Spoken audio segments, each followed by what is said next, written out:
Ahí está Javier Cadena.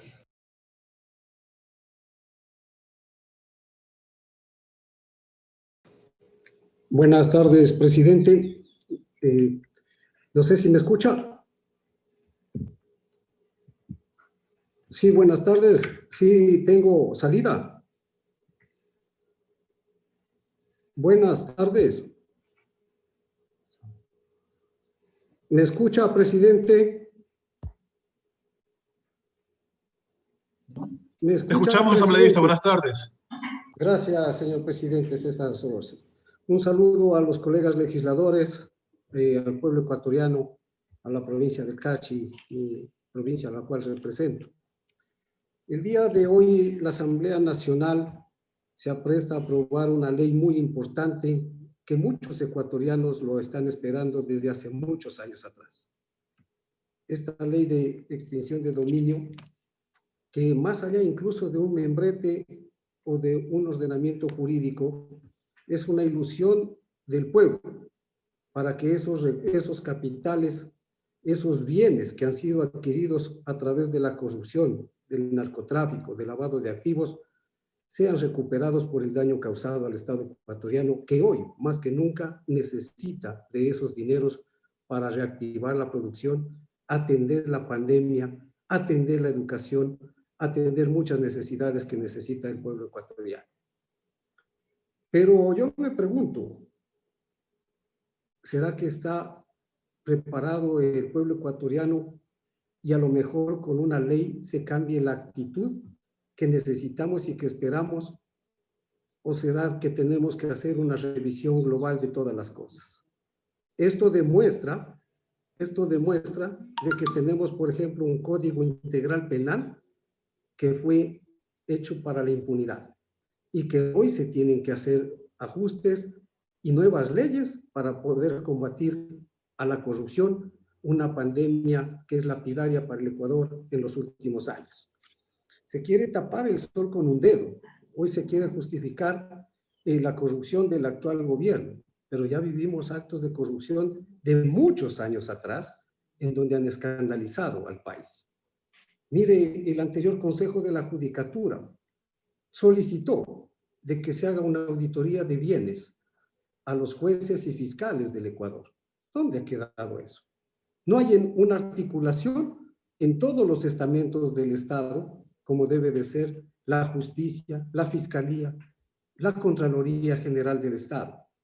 No nos olvidemos, por ejemplo, de que hay una obligación legal a los servidores públicos de la Contraloría General del Estado para que se actualicen y se presenten las auditorías de bienes.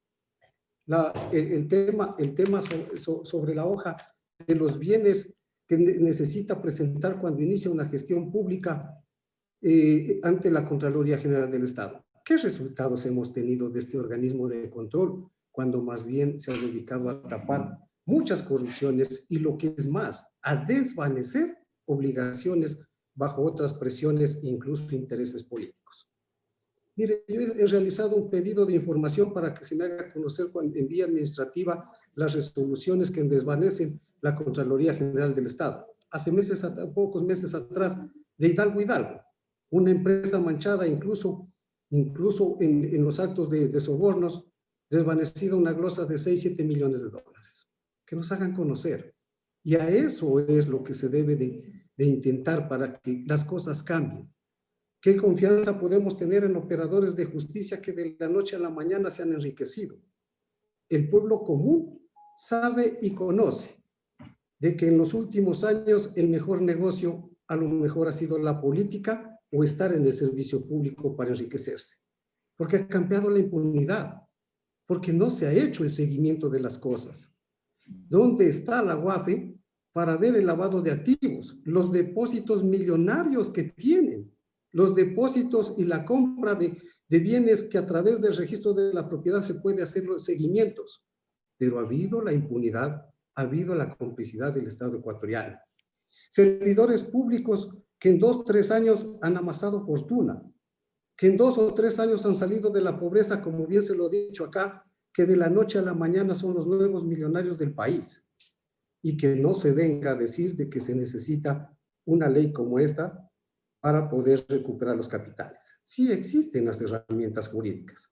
En el Código Integral Penal se habla de que toda sentencia debe de hablar y debe de tener la reparación integral del daño causado, tanto a la víctima como al Estado. Y no se ha recuperado nada, y por eso es de que vivimos una desinstitucionalización del Estado ecuatoriano, que el pueblo reclama urgentemente se tome acciones concretas y que esta ley venga a abonar para que no exista pretexto de ninguna naturaleza. Yo creo que ningún ecuatoriano, ningún asambleísta en este caso puede estar opuesto al combate a la corrupción. No debe de estar opuesto en dar una herramienta más para combatir esta pandemia que es lapidaria en nuestra sociedad. ¿Qué es lo que pasa en el sector público? Todas las instituciones en una corruptela tremenda. ¿Qué es lo que pasa cuando vemos de que incluso la justicia, cuando ha habido asambleístas sentenciados, acogido al proceso abreviado, el señor Mendoza va a estar 2 años, con sentencia de 2 años, cuando ha llevado millones y millones de dólares para su patrimonio? Se ha de acoger a la prelibertad 1 año y medio. Y cuando el ciudadano común en mi provincia, por ganarse un dinero o por ganarse el pan para sus hijos, por combustibles o por contrabando, ha sido sentenciado a 4 o 5 años, que no llega el perjuicio al Estado ni siquiera a $1000. Esas son las incongruencias que tenemos en nuestra sociedad y por eso vivimos estos temas lapidarios.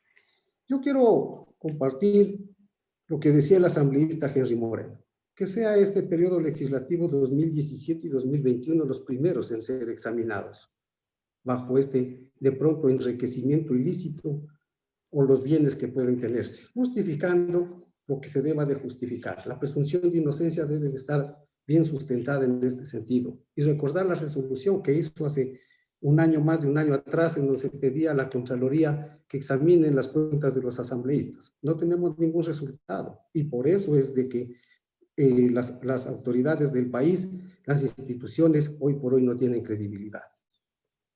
¿Cómo no decir, por ejemplo, de que se debe de abonar para hacer unas rectificaciones de muchas de las cosas? Muchas de las cosas.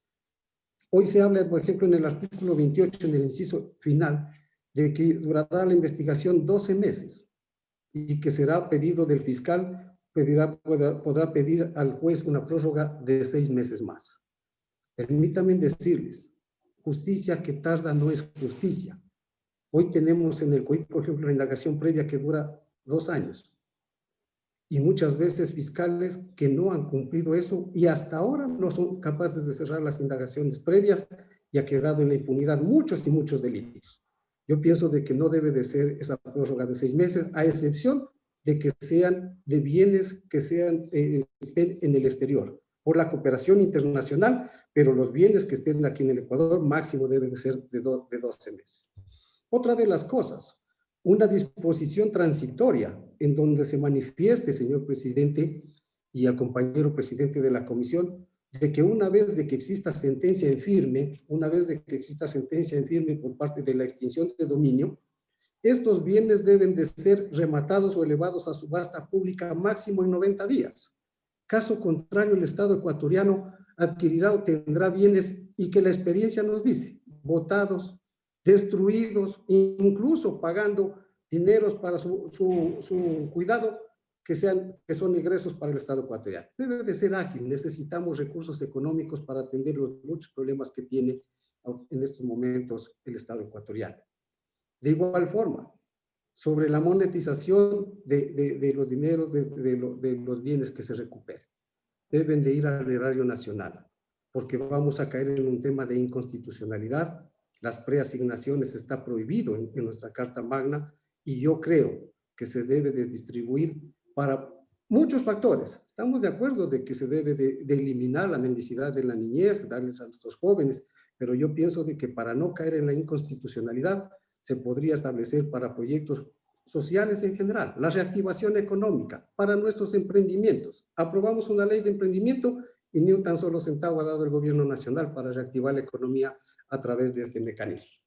Esas son las observaciones que me he permitido hacer, señor presidente, augurando de que sea una herramienta más que le permita al Estado ecuatoriano actuar, pero eficazmente. Que no se vengan aquí a lavar las manos y decir de que esto no estamos de acuerdo por la retroactividad o la retroactividad.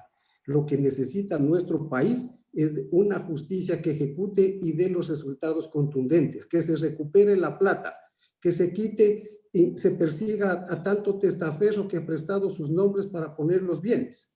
No hay cosa más rara también ver que de la noche a la mañana personas que ni siquiera tienen trabajo, tienen bienes y han adquirido haciendas. El SRI también le queda debiendo al Estado ecuatoriano. Ellos tienen todos los datos sobre las aportaciones del impuesto a la renta, sobre los bienes también que se registra y no se ha cumplido en ese sentido. Aquí se debe devolver la institucionalidad y primero, también tener la voluntad política de todas las funciones del Estado para luchar contra la corrupción. Que sea una herramienta que le dé al Estado ecuatoriano y a la sociedad ese sentido de decir que en el Ecuador acabó la impunidad y vamos a seguir combatiendo. Esa herencia que nos han dejado de muchos años atrás, no podemos dejar a nuestros jóvenes o a nuestros niños. Debemos de retomar los valores, debemos de retomar la moralidad en la política, en el servicio público. Hoy por hoy, los servidores públicos es sinónimo de enriquecimiento casi en su mayoría, los jefes. ¿Por qué? Porque les han vendido los cargos dentro del sistema público. Ha habido asambleístas que han cobrado por los cargos también. Y eso lo saben. Ahí está. También las denuncias de diezmos que reposan y duermen en la fiscalía. ¿Qué resultados hemos tenido? Señora fiscal, ayúdenos a moralizar la función legislativa y emita esos informes. Cierre ya las indagaciones previas y sea bajo una transparencia del caso que el pueblo ecuatoriano se dé cuenta de que estamos actuando con la frontalidad que necesita nuestra gente. Gracias, señor presidente. Tiene la palabra el asambleísta